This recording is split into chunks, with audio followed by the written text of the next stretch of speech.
दार्शनिक श्रावक और द्वितीय व्रती श्रावक के बारे में बता दिया था। ज़्यादा डिटेल तो नहीं लिखी है, सिर्फ छोटी छोटी सी जो मुख्य बातें हैं, मुख्य परिभाषा हैं, वो लिखी हैं।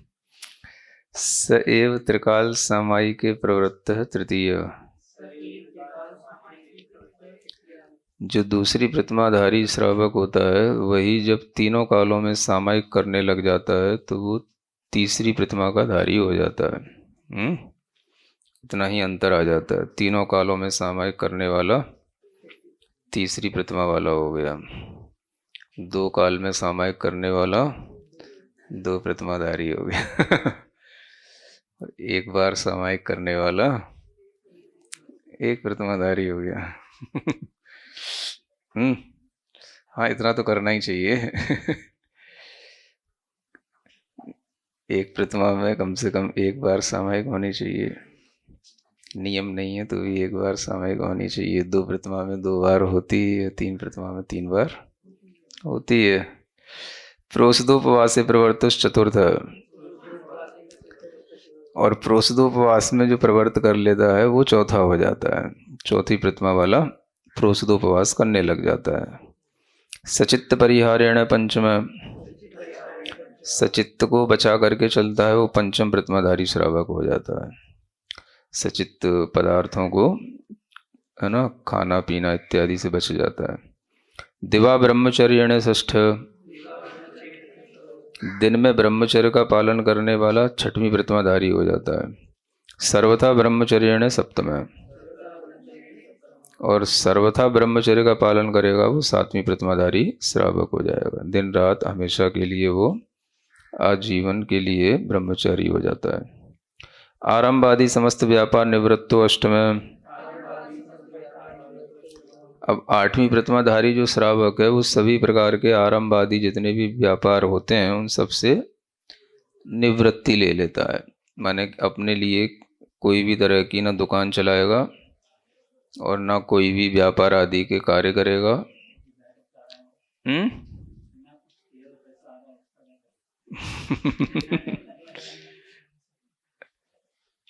अब बिना कुछ किए भी पैसा आता है तो वो पैसा भी जिन सोर्सेस से आता है तो वो सोर्सेस तो एक तरह के, है ना, उसने पहले से कुछ ना कुछ बना रखे हैं, पहले से जो कुछ भी शेयर वगैरह कर रखे हैं वो सब है। अथवा पेंशन वगैरह भी होती है। हाँ, तो भी पेंशन कोई दिक्कत नहीं है, पेंशन कोई आरंभ नहीं है, वो तो अब उसने जो सेवा की है जीवन भर उसका उसको, है ना, एक तरह से रिवार्ड मिल रहा है। हाँ,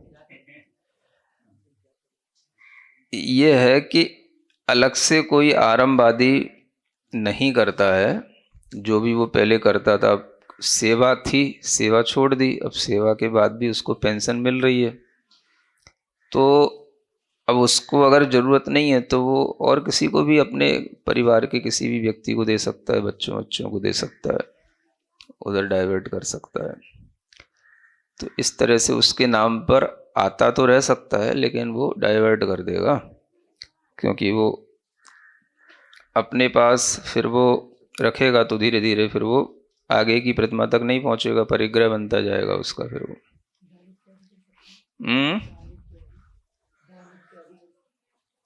तो दान करने के लिए कोई अलग से प्रतिमा है क्या? दान तो सभी प्रतिमा में होता है। हाँ हाँ, तो वो उसके ऊपर है कि वो उसको दान करता है कि अपने बच्चे आदि के लिए या किसी और क्या जिनको ज़रूरत है उनके सहयोग के लिए उसको दे देता है, उसके ऊपर है ना। दान भी कर सकता है, उसमें कोई दिक्कत नहीं है। तो इस तरह से आठवीं प्रतिमा में व्यापार से निवृत्त हो जाता है, और जब व्यापार रुक जाता है, उससे निवृत्त हो जाता है, तो फिर जो परिग्रह है वो भी बढ़ता नहीं है, क्योंकि परिग्रह का आरंभ के साथ संबंध है।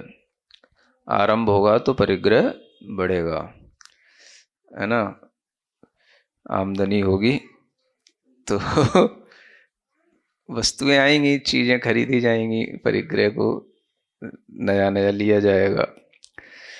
तो इस तरह से वह नौवीं प्रतिमा में क्या करता है, वस्त्र प्रावरणम विहाय अन्य सर्व परिग्रह निवृत्तो नवमः।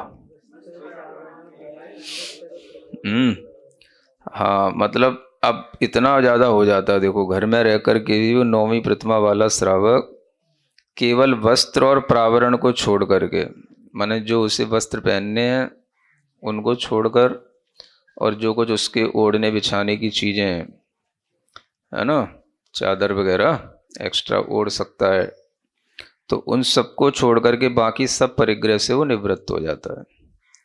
मतलब कि अगर घर वगैरह भी उसके नाम पर होगा तो वो भी, उससे भी वो निवृत्त हो जाएगा। अपने ही घर में अपना ही घर किसी दूसरे के नाम पे करके अपने ही घर में ऐसे रहेगा जैसे बस मेरे पास और कुछ मेरा नहीं है, केवल ये वस्त्र हैं और बस भोजन उसको घर में मिल जाएगा, तो अपना भोजन करता रहेगा और अपना धर्म ध्यान करता रहेगा। मतलब इतना खाली बना दिया जाता है बिल्कुल। धर्म ध्यान करने के लिए सब चीज़ों से खाली होना जरूरी है, सब चीज़ों से मुक्त होना जरूरी है। इसलिए ये धर्म ध्यान लोगों को कठिन लगता है।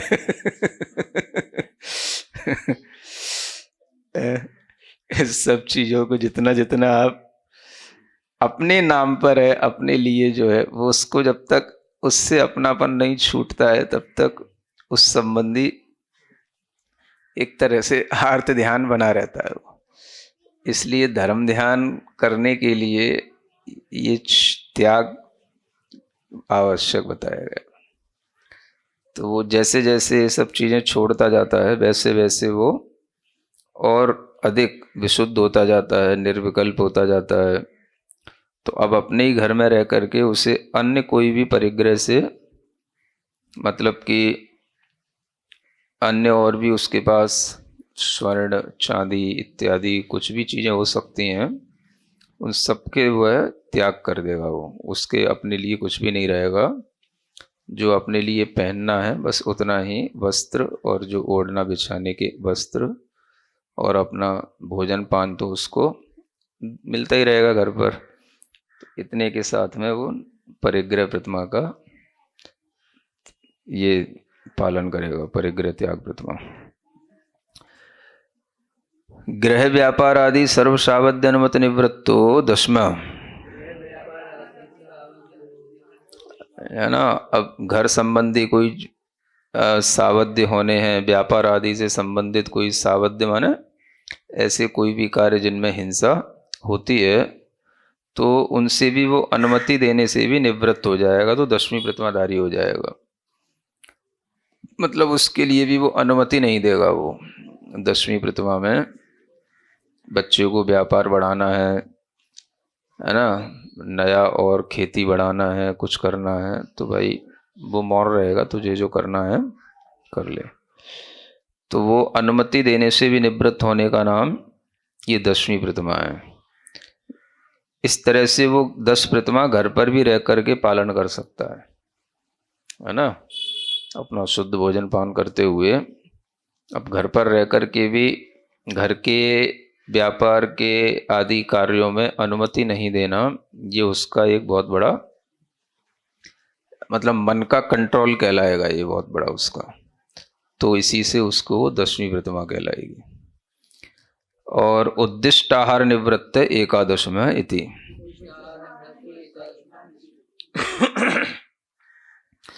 उद्दिष्ट आहार से निवृत्त होना ये 11वीं प्रतिमा है ना।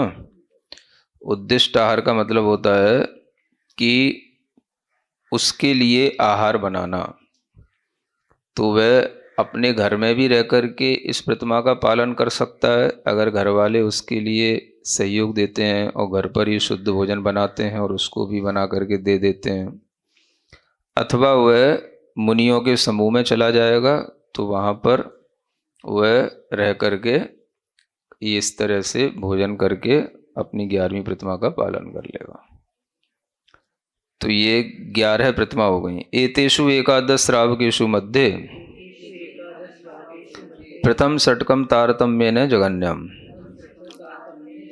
अब ये जो 11 प्रकार के श्रावक हैं, इनमें पहले के जो 6 हैं, 6 प्रतिमाधारी तक, ये सभी तारतम्य रूप से आएंगे, लेकिन सभी जघन्य श्रावक कहलाएंगे। 6वीं प्रतिभा तक जघन्य कहलाएंगे, माने जघन्य में भी अच्छे अच्छे ऊपर ऊपर होते जाएंगे। तारतम्य का मतलब ये है ना, पहली प्रतिमा वाला जघन्य, दूसरी उससे भी और अच्छा है, और तीसरा और अच्छा है, इस तरह से तारतम्य से, लेकिन वो आएगा जघन्य की क्वालिटी में। ततश्च त्रयम मध्यमम, फिर 6 के बाद में जो 7वीं प्रतिमाधारी मध्यम श्रावक कहलाएगा, जब वह सर्वथा ब्रह्मचर्य का पालन करने का संकल्प ले लेता है। तो 7वां, 8वां और 9वीं प्रतिमाधारी, यानी ब्रह्मचर्य, आरंभ और परिग्रह त्याग, ये मध्यम श्रावक के दर्जे बन जाते हैं। माने प्रतिमाधारी श्रावक के 3 दर्जे बनाए गए हैं। तो उसमें जघन्य दर्जे में 6 प्रतिमा तक का श्रावक आ जाएगा, 7वें, 8वें, 9वें में मध्यम प्रतिमा तक का आ जाएगा। ततोदयम उत्तमम इति, और उसके बाद जो बचे 10वीं और 11वीं वाले, ये उत्तम श्रावक कहलाते हैं, है ना। इनको उत्तम श्रावक का दर्जा मिल जाता है। इति संक्षेपेण दार्शनिक श्रावक आदि 11 भेदा ज्ञातव्य। इस तरह से यह संक्षेप से हमने 11 प्रकार के जो दार्शनिक आदि श्रावकों के भेद होते हैं उनको मैंने बता दिया, संक्षेप से बताया है। डिटेल आपको पढ़ना है तो और कोई भी, है ना, सागर धर्मामृत या कोई और दूसरे ग्रंथ भी, तो नई छड़ाला में भी आ गया ना 11 प्रतिमाओं का वर्णन, 6वीं डाल में, उसमें से भी पढ़ सकते हैं। अथ एकदेश चारित्र व्याख्यानानंतरम सकल चारित्रम उपदिशति। अब एक देश चारित्र का व्याख्यान करने के बाद में अब सकल चारित्र का कथन करते हैं। असुहादो विणवित्ति सुहे पवित्तीय जान चारित्रम, ये जो सूत्र आया इसके लिए कहते हैं अशुभान निवृत्ति शुभे प्रवृत्तिश्च अपि जानी ही चारित्रम। वैसे देखा जाए तो सूत्र के अनुसार, गाथा सूत्र जो है, जो गाथा बनाई गई है, उसमें एक तरह से वद समिति गुत्ति रूपम तच्च कथम भूतम वद समिति गुत्ति रूपम व्यवहार नयादु जिणवडियम व्रत समिति गुप्ति रूपम व्यवहार नया जिनई उक्तम इति। मतलब यह जो व्रत समिति गुप्ति रूप जो व्यवहार नय से चारित्र कहा गया है, वही वस्तुतः चारित्र यहाँ पर विवक्षित है, जिसमें वो अशुभ से निवृत्ति और शुभ में प्रवृत्ति करता है। अगर देखा जाए तो यहाँ पर एक देश चारित्र के व्याख्यान का गाथा से कोई संबंध नहीं बैठता, लेकिन टीकाकार ने उसको भी सामने रख करके व्याख्यान किया है, ताकि जो एक देश चारित्र का पालन करने वाले हैं वो भी समझें कि हम भी सराग चारित्र का पालन करते हैं। लेकिन मुख्य रूप से जो सराग चारित्र है वो ये 13 प्रकार का ही होता है। 5 व्रत, 5 समति और 3 गुप्ति, ये त्रयोदश विधम चारित्रम ये कहलाता है ना। और गाथा के अनुसार यही मुख्य रूप से ग्रहण किया गया। इसको ही व्यवहार नय से जिनेन्द्र भगवान ने सराग चारित्र का। तथा ही प्रत्याख्यानावरण संज्ञ तृतीय कसाय क्षोपसमेशति। अब ये चारित्र कब उत्पन्न होगा? जब प्रत्याख्यानावरण संज्ञा वाली तीसरी जो कषाय है उसका क्षयोपसम भाव आ जाएगा तब, है ना। अनंतानुबंधी, अप्रत्याख्यान, प्रत्याख्यान और संजुलन। तो जब अनंतानुबंधी कसाय के उदय का अभाव होता है तब सम्यक्त भाव आता है। अप्रत्याख्यानावरणी कसाय का जब तक उदय रहता है तब तक वह देश चारित्र भी ग्रहण नहीं करता। जब उसका क्षयोपसम आता है तो देश चारित्र ग्रहण करता है। फिर प्रत्याख्यानावरण संज्ञा वाला तीसरी कसाय का जब तक उदय रहता है तब तक वह सकल संयम ग्रहण नहीं करता। जब उस तीसरी कसाई में भी क्षयोपशम भाव आ जाता है तो फिर वो सकल संयम को ग्रहण करता है। तो इसलिए यहाँ पर कहा कि तीसरी कसाई के क्षयोपशम हो जाने पर क्या करता है वो, ये गाथा दे दी। विषय कसाओ गाढ़ो दुस्सुदि दुच्चित्त दुट्ठ गोठि जुदो उगो मग्ग परो उब ओगो जस्य सो असुहो। ये गाथा है प्रवचन सार ग्रंथराज की, जो अशुभोपयोग का स्वरूप बताने के लिए है। अशुभोपयोग क्या कहलाता है, तो ये बताया जा रहा है इसमें।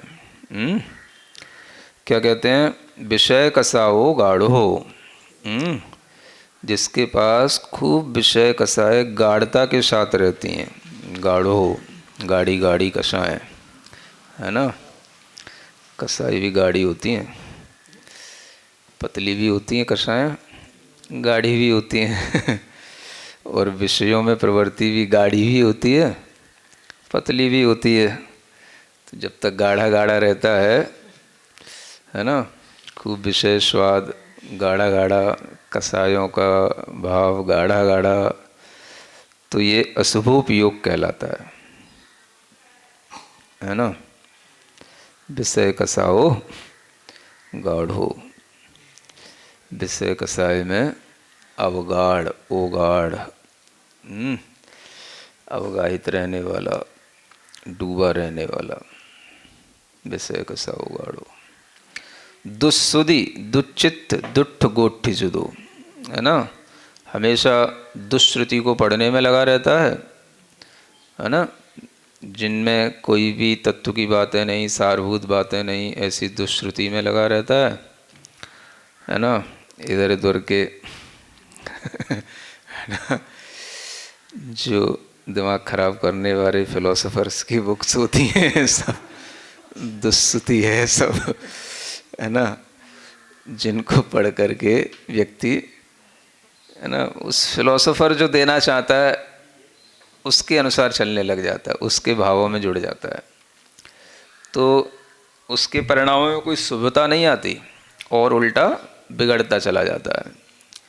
तो दुनिया में ऐसे ही लोग बहुतायत से उत्पन्न होते हैं। ये पूर्वाचार्यों ने भी कहा है कि कलिकाल का यह बहुत बड़ा प्रभाव है कि वैसे ही तो लोग कुमार्ग पर सहजता से चलते हैं, लेकिन ऐसे और दुष्ट लोग पैदा हो जाते हैं जो लोगों को कुमार्ग पर और डाल देते हैं, है ना।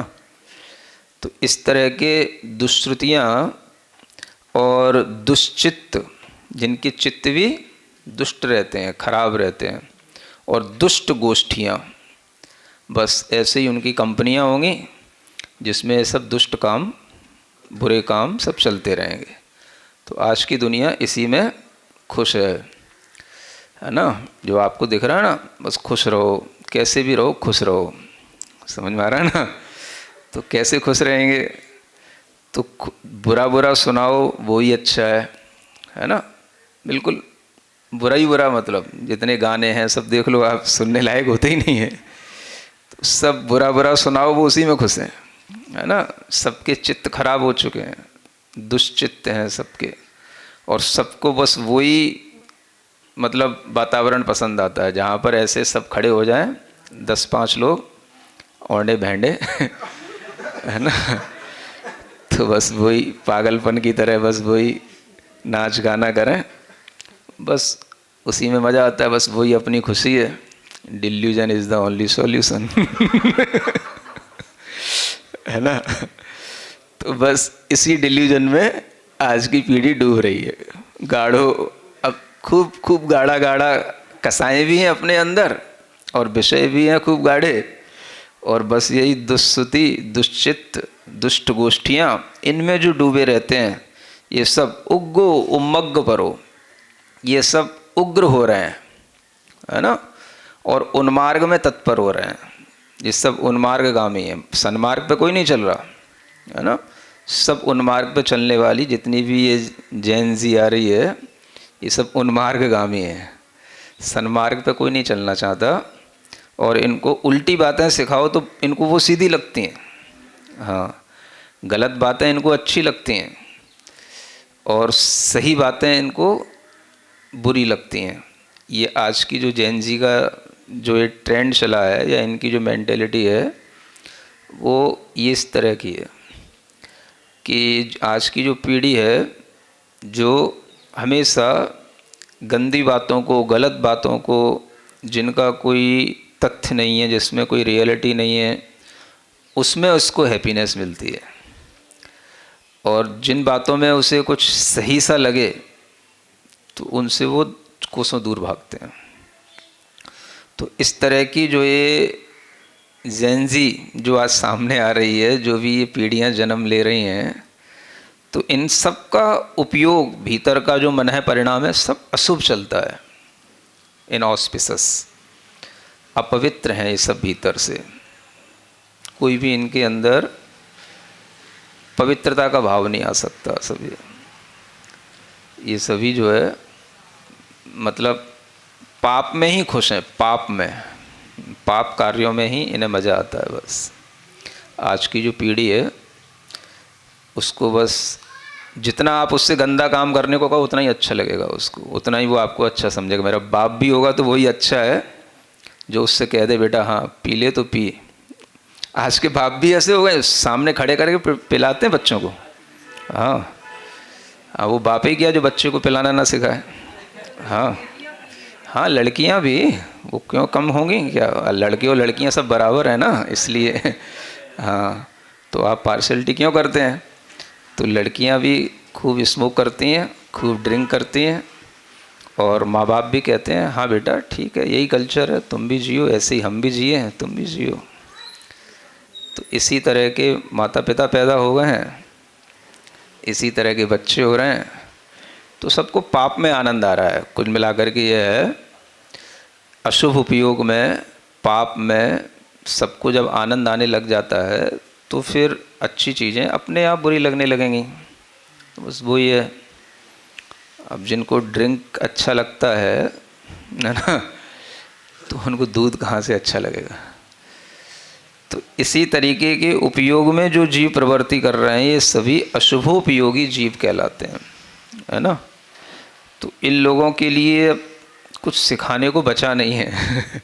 अब जिनके माता पिता ही बच्चों को कहेंगे बेटा चल होटल में चल, क्लब में चल, और ये सब साथ में उनके माता पिता अपने अलग लेकर के नाच रहे हैं, वो अलग लेकर के नाच रहे हैं, तो अब क्या बचेगा? तो ऐसे बच्चों को क्या सिखाओगे आप? क्या इनसे समाज को लाभ मिलेगा, और क्या ये देश के लिए करेंगे, और क्या अपने घर परिवार के लिए करेंगे?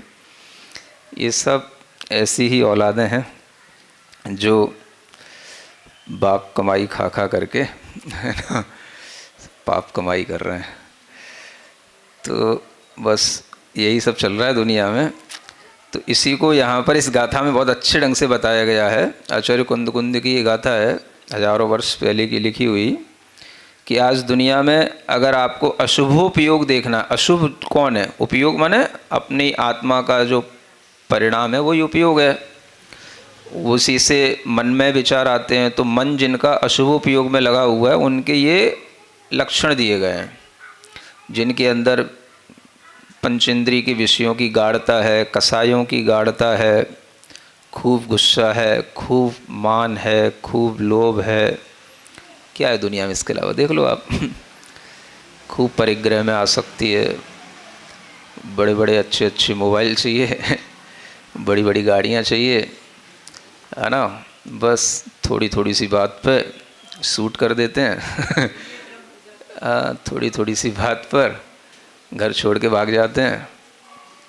तो ये सब कसायों की गाढ़ता है, और हमेशा बस बुरी संगति, दुष्ट गोष्ठियों में लगे रहना, और बुरे लोगों के साथ रहना, बुरे भाव रखना, बुरा ही हमेशा मोबाइलों से सुनते रहना। ये सब हमेशा, मतलब मन तो इनका शुभ है ही नहीं। तो जिनका मन ही शुभ नहीं है तो उन्हें कुछ भी समझाया नहीं जा सकता। ये अशुभ मन की ये बातें हैं, अशुभोपयोग का ये भाव है। तो इस तरह से आचार्यों के अभिप्राय को समझना चाहिए कि हम अशुभोपयोग में हैं कि शुभोपयोग में। इति गाथा कथित लक्षणात् अशुभोपयोगान् निवृत्तिस् तद विलक्षणे शुभोपयोगे प्रवर्तिश्च हे शिष्य चारित्रम जानीहि।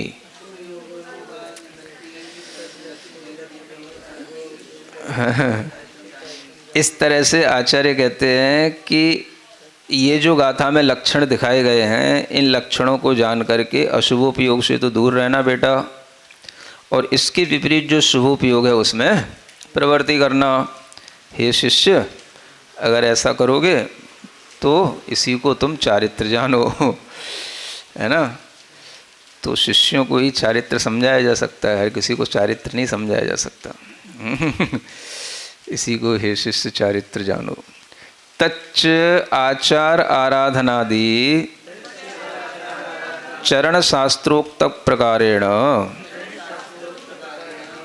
अब वह जो चारित्र होता है, जो आचार परक ग्रंथ होते हैं, आचरण वाले, आराधना आदि शास्त्र होते हैं, जैसे भगवती आराधना, मूलाचार आदि, इन शास्त्रों के कहे अनुसार पंच महाव्रत, पंचसमिति, त्रिगुप्ति रूपम अपि। अब ये सब जो 5 महाव्रत होते हैं, 5 समितियाँ, 3 गुप्ति रूप, ये जो चारित्र होता है, ये होते हुए भी ये क्या है? अपहृत संयम आख्यम। इसको अपहृत संयम नाम दिया गया है ना। संयम के भी कई भेद हो जाते हैं, एक अपहृत संयम होता है और एक उपेक्षा संयम होता है। तो इसको अपहृत संयम कहा जाएगा। क्या बोलते हैं? हाँ, इसको अपहृत इसलिए भी कहते हैं कि इन सब में अपहार किया जाता, अपहर किया जाता, अपहर अपहर। हाँ, एक शांति धारा है ना, जिसमें छिंद छिंद बिंदी बिंदी ना बोल करके अपहर अपहर अपहर अपहर। अपहर अपहर माने उससे दूर हटना, उससे बचना, है ना। क्रोधम अपहर अपहर, वैरम पापम च अपहर अपहर, मतलब बैर हमसे दूर रहे, पाप हमसे दूर हटे, क्रोध हमसे दूर रहे। अब उसको छिन छिन भिंद भिंद करना है तो छिन छिन भिंद भिंद कर लो, है ना, अगर करते बने तो तुमसे। तो छिंद छिंद भिंद भिंद कहने से तो क्या ही भला होगा, वो छिंद छिंद भिंद भिंद, है ना। लेकिन उससे बचने का भाव जरूर किया जा सकता है, ये हमसे दूर रहे, दूर रहे। अपहर अपहर माने दूर रहे। तो इसलिए ये भी लोग पढ़ते हैं शांति धारा में कई जगहों पर, क्रोधम पापम वैरम च रोगम च अपहर अपहर, है ना। अब रोगों को छिन छेद दो, भेद दो, तो रोगों को क्या छेदोगे भेदोगे? रोगों से दूर हटो भाई, मैं रोगों से दूर रहूं, दूर रोग मुझसे दूर रहें, ये भाव है। क्रोध से मैं, क्रोध दूर रहें, क्रोध मुझसे दूर रहे, बैर मुझसे दूर रहे, अपहर अपहर। तो जिनको ये भाव पसंद आता है वो ये भी करते हैं, और जिनको पसंद अपसंद से कोई मतलब नहीं है, जो ट्रेंड में बह रहे हैं, उनको जो मना है वो करते हैं। तो अपहृत इसी का नाम है। अपहृत संयम में जो भी चीज़ें हैं वो सब अपहर माने दूर करके पालन की जाती हैं। जैसे 5 महाव्रत हैं, तो उनमें भी आपको हर महाव्रत की जो एंटी चीज़ है उससे आपको दूर रहना है।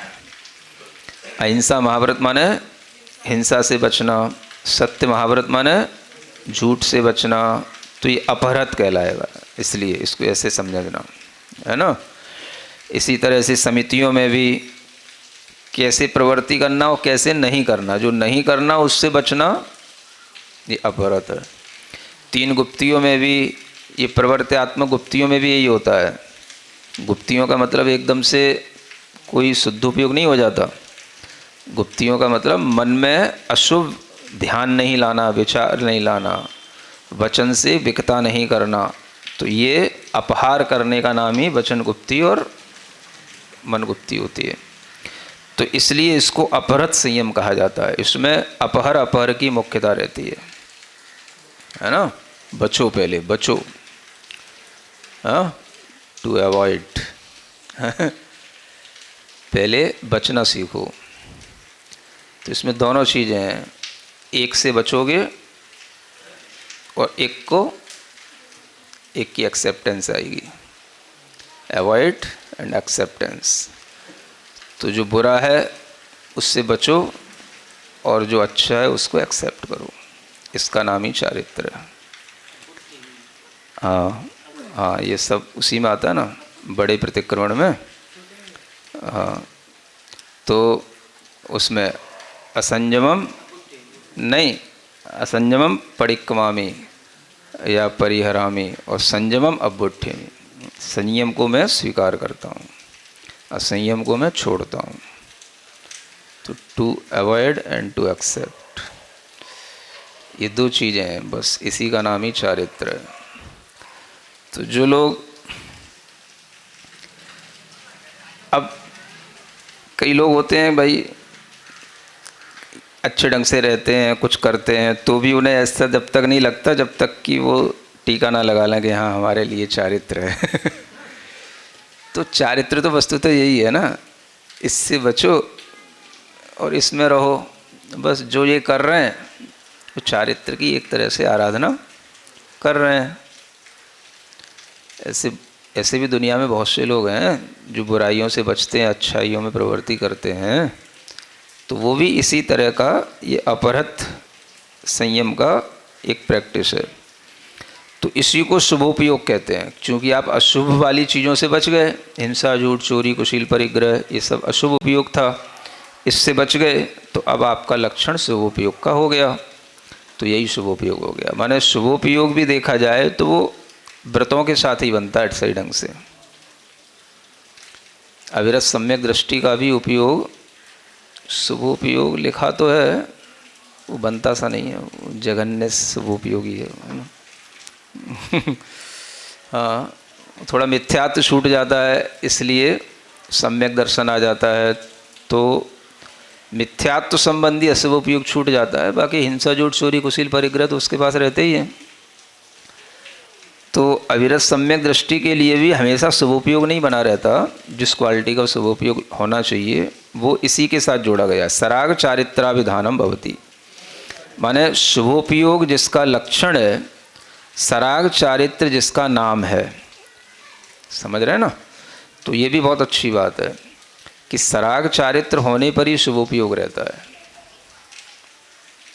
है ना? हाँ, अब फिर गुस्सा मत हो जाना मुझसे। हाँ, कल भी वैसे ही बहुत कुछ कह चुका हूँ। आज फिर कहने के लिए आ गया सामने। तो शुभोपयोग भी उन्हीं का होगा अगर इस डेफिनेशन को देखें जिनके पास में सराग चारित्र होगा। तो ओनली जो सम्यक दृष्टि है और उसी में सेटिस्फाइड हो रहे हैं, बस मैं सम्यक दृष्टि हूँ, मैं सम्यक दृष्टि हूँ, तो उनके शुभोपयोग भी हमेशा नहीं रहते हैं।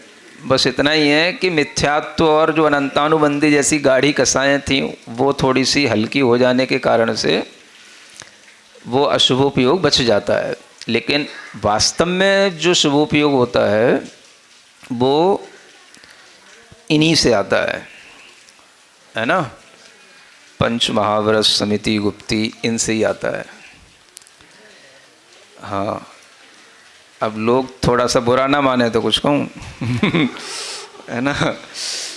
हाँ, मतलब अगर इस वाक्य को समझें, इस टीका को समझें, गाथा के भाव को समझें, तो श्रावकों के लिए भी शुभोपयोग नहीं रहता हमेशा।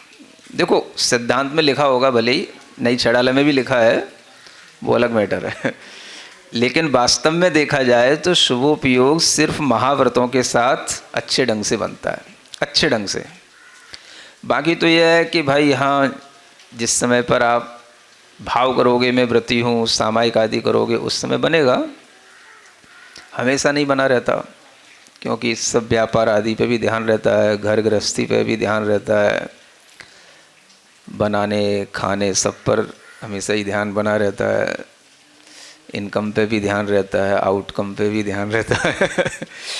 तो शुभोपयोग इसलिए हमेशा गृहस्थ के लिए भी पॉसिबल नहीं है। हाँ, ये बात अलग है कि आने लग जाता है, होने लग जाता है, लेकिन ऑलवेज रहने वाला जो होता है वो नहीं रहता। जो हमेशा बना रहे उसी शुभोपयोग का लक्षण है वो ये अपरत संयम नाम से आएगा, तब आएगा। और अपरत संयम 13 प्रकार के इस चारित्र से आता है। इसी को सराग चारित्र का नाम दिया गया है। तो ग्रंथ के आधार पर तो ये है। बाकी काम चलाऊ थोड़ा सा बना रहता है। हाँ भाई ये अशुभ छूट गया, इतना छूट गया, त्रसवत से निवृत्ति हो गई कि कहीं प्रतिमाएं जैसे जैसे बढ़ती गई तो जिन जिन चीज़ों से निवृत्ति हो गई उतना उतना उसका अशुभोपयोग छूटता जाता है। और शुभोपयोग कितना आ जाता है वो उसके ऊपर निर्भर करता है। अशुभोपयोग छूट जाना अलग बात है और शुभोपयोग हो जाना अलग बात है। माने आप किसी चीज़ से हट करके बच करके भी जब तक जो है उसको स्वीकार नहीं करेंगे, है ना। मतलब कि असंयम को छोड़ तो दिया लेकिन संयम को स्वीकार नहीं किया अभी। तो जब संयम को स्वीकार करेंगे तभी वो शुभोपयोग आएगा। ये भी एक अच्छी बात है सुनने लायक कि बहुत से लोग होते हैं हम व्रत नहीं ले रहे हैं, हमारे लिए ये नहीं है वो नहीं है, हम करते तो सब हैं, हो तो सब कर लेते हैं, पालन सब हो जाता है, लेकिन व्रत नहीं ले सकते, नियम नहीं ले सकते या लेना नहीं चाहते। तो वो इसी तरह की चीज़ है। आप अशुभ से बचे भी हो लेकिन शुभ का संकल्प नहीं है आपके लिए, तो शुभोपयोग नहीं बनता फिर उसमें, है ना। तो इसीलिए ये कहा गया है असंयमम परिवज्जामि संयमम अब्बुट्ठिमि, है ना। तो ये सब चीज़ें इसीलिए हैं। तो सराग चारित्र वाला जो शुभोपयोग लक्षण नाम का जो अपरत संयम है, ये शुभोपयोग ही जो है एक तरह से मुख्य शुभोपयोग है। बाकी गौड़ मुख्य की व्यवस्था तो जैनागम में है ही है, बस वो चलता रहता है। तत्र योषो बहिर्विषय पंचेन्द्रिय विषयादि परित्याग स उपचरित असद्भुत व्यवहारेण। और बाहरी विषयों में जो आपने पंचेंद्रिय विषय आदि का परित्याग कर दिया तो उसे उपचरित असद्भुत व्यवहार नहीं से और यच्च अभ्यंतरे रागादि परिहार स पुनः अशुद्ध निश्चय नयन। और अंतरंग में जो उस विषय आदि के प्रति राग आदि का जो परिहार हो गया वो आपका अशुद्ध निश्चय नय से त्याग कहलाएगा। इति नए विभागो ज्ञातव्य। इस तरह से नयों के माध्यम से ये चीज़ जानी जाती है। माने बाहरी विषयों का जो त्याग है वो तो उपचरित असद्भुत व्यवहार नय का विषय है, और जो भीतर राग आदि का परिहार है वो अशुद्ध निश्चय नय का विषय है। एवं निश्चय चारित्र साधकम व्यवहार चारित्रम व्याख्यातम इति। इस तरह से जो निश्चय चारित्र का साधक है ऐसे इस व्यवहार चारित्र का व्याख्यान किया गया। ठीक है, 45 गाथा पूर्ण हो गई हैं।